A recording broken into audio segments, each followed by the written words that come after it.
The Blackfyre rebellions matter because they were never solely about blood. They were about symbols, political memory, and the stories people used to make ambition sound like duty.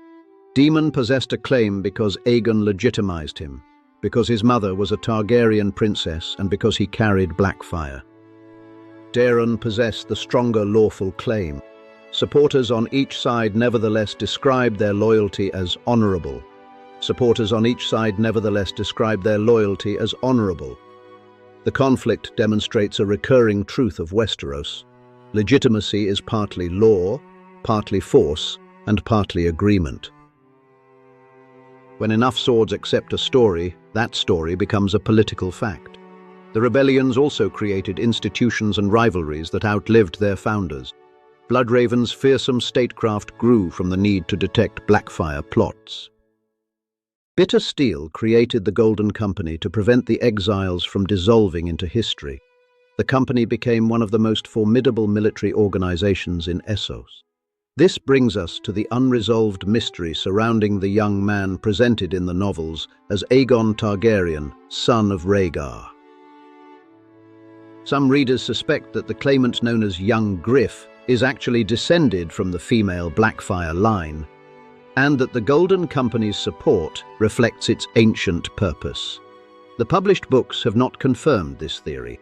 Evidence can be interpreted in several ways. The Golden Company may support him because circumstances, contracts, and the promise of returning home have changed. He may genuinely be Rhaegar's son. He may be someone else entirely. But the Blackfyre possibility is thematically powerful. The male line may have ended with Maelys while the female line continued. A black dragon could return beneath a red dragon's name.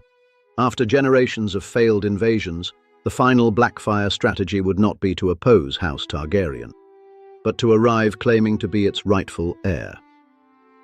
Whether or not that theory proves true, the history of the rebellions deepens the main story. It explains why old men remain suspicious of beautiful young claimants, why the Golden Company is more than an ordinary sellsword army, and why a sword can sometimes carry more political weight than a document. Aegon the Unworthy could not know every battle that would grow from his final decree. Yet he understood resentment well enough to leave the realm a weapon made from it. Daemon Blackfyre gave that resentment a heroic face.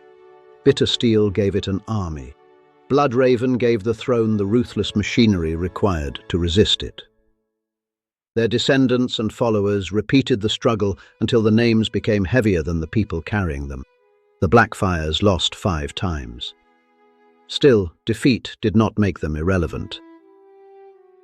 They changed the politics of the 7 kingdoms, shaped the lives of kings, and created a company whose golden banners remained in the world long after the last recognized pretender died. And that may be the final lesson of the Black Dragon. A dynasty does not need to sit the Iron Throne to alter history. Sometimes it is enough to make every king wonder whether the rebellion is truly over. If you believe young Griff is the final Blackfyre, or if you think the theory has distracted readers from a different secret, share your argument in the comments. For more histories, wars, and mysteries from Westeros, subscribe to the channel. Unofficial fan analysis. Original narration and visuals created for commentary and education.